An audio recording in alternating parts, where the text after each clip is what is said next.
Приветствую уважаемых подписчиков и гостей нашего канала. Перед просмотром ставьте лайк, подписывайтесь на канал и не забывайте нажимать на колокольчик.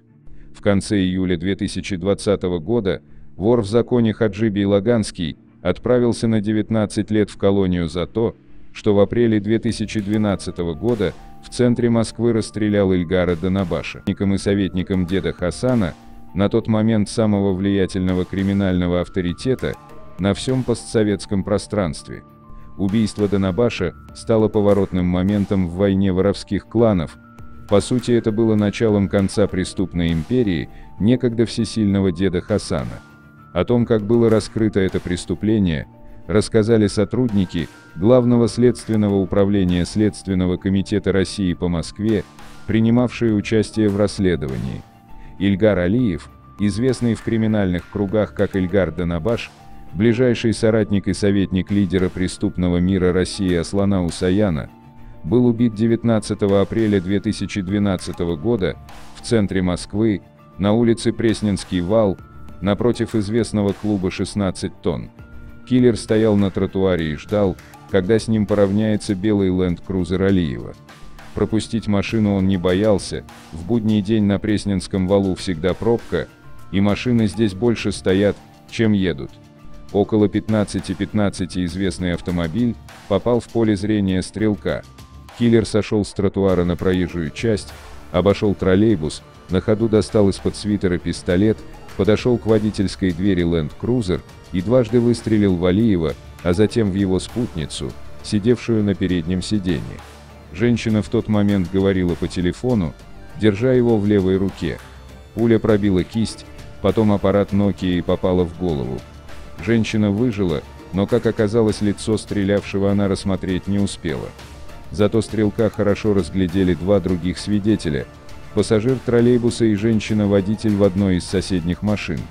Час спустя на месте происшествия собрались несколько десятков сотрудников всех оперативных служб. Ильгар Алиев входил в ближайшее окружение деда Хасана, одного из лидеров постсоветского преступного мира. Алиева называли начальником секретариата дедушки. А с учетом реалий 2012 года у оперативников не вызывал сомнения тот факт, что убийцей был кто-то из окружения вора в законе Равшана Ленкоранского.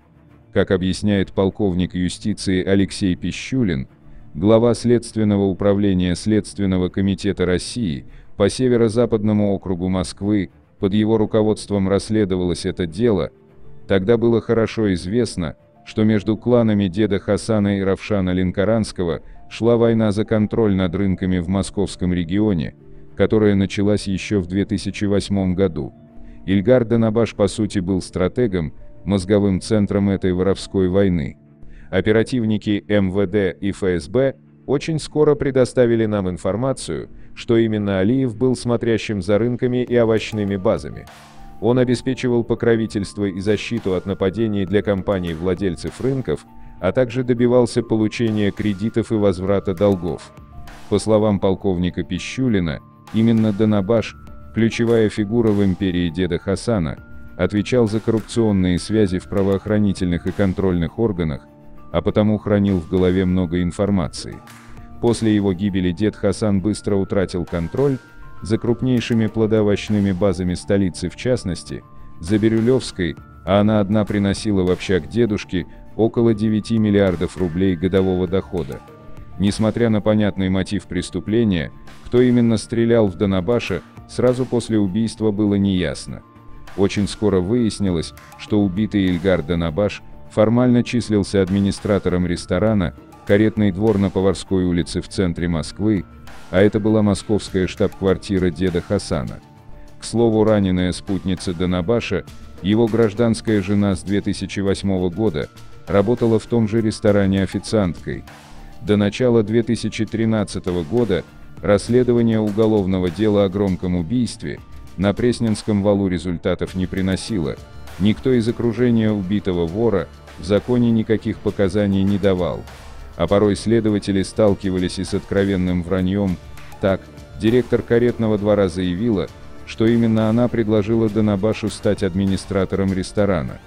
Якобы Алиев был постоянным посетителем, и всегда указывал на любой непорядок в зале, чем и привлек ее внимание. Все опрошенные утверждали, что Данабаш ничем другим, кроме как работой в ресторане, не занимался, а единственным его доходом была зарплата в 10 тысяч рублей.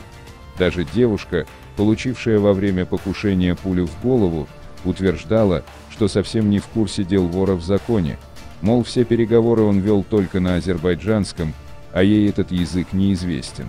А свидетели расстрела, не имевшие отношения к преступному миру, в представленных им фотографиях киллера не опознавали. Между тем, 9 месяцев спустя после убийства Данабаша на выходе, из того самого ресторана «Каретный двор» был смертельно ранен 75-летний дед Хасан. Киллер расстрелял лидера преступного мира России 16 января 2013 года в 13 часов 55 минут. Вскоре после похорон деда Хасана в правоохранительные органы стала поступать оперативная информация, позволившая в конечном итоге раскрыть убийство его правой руки, Данабаша. Следствие установило, что в декабре 2012 года Равшан Ленкоранский на сходке в Объединенные Арабские Эмираты короновал вора в законе 30-летнего тогда Гаджибабу Талыбханды, ныне известного как Хаджи из Бейлагана. Причем на этом мероприятии Ленкоранский открытым текстом сказал, что Хаджи – близкий к нему человек, а титул вора он заслужил, поскольку ликвидировал Данабаша. В ходе расследования уголовного дела было установлено, что именно Хаджи Бейлаганский после смерти Данабаша полностью взял под контроль плодоовощные базы московского региона, причем сделано это было в интересах Равшана Ленкоранского. Однако лично Ленкоранский с 2012 года в Россию не приезжал, опасаясь мести людей деда Хасана. В результате к концу 2013 года оперативники установили, что киллером, застрелившим вора в законе Данабаша, был именно Хаджи Бейлаганский. Его в частности опознали свидетели расстрела Ильгара Данабаша на Пресненском валу. Сам Бейлаганский в то время в России не появлялся, проживая то в Дубае, то в Стамбуле. Кроме того, вор в законе иногда приезжал в Киев, где проводил встречи со своими положенцами и получал крупные суммы наличными. Но в апреле 2018 года Бейлаганский почувствовал, что контроль за столичными рынками уходит к другим группировкам. К тому времени его босс Равшан Ленкоранский был уже 2 года как мертв, киллеры расстреляли его в Стамбуле в 2016 году. Поэтому Бейлаганский начал переговоры с представителями других ОПГ о переделе сфер влияния в московском регионе. Но для того, чтобы закрепить договоренности и вернуть утраченные позиции, Бейлаганскому необходимо было появиться в Москве. И тогда вор в законе, по заграничному паспорту родного брата, прилетел в аэропорт Внуково. Хаджи Бейлаганского задержали 31 мая 2018 года в ресторане «Белый дом» в Глубоком переулке. Уже на следующий день вору в законе предъявили обвинение в убийстве и незаконном хранении оружия, а позже – в незаконном использовании документов.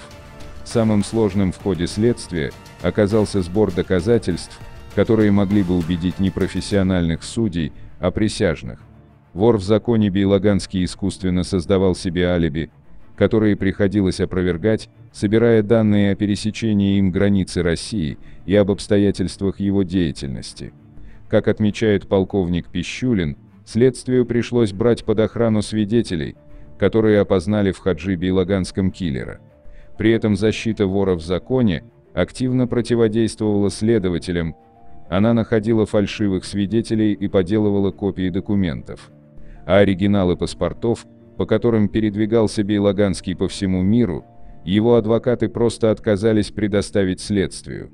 В конце концов, когда все их аргументы были опровергнуты, защитники вора в законе заявили, что следствие подделало данные учетных баз и даже базы авиабилетов.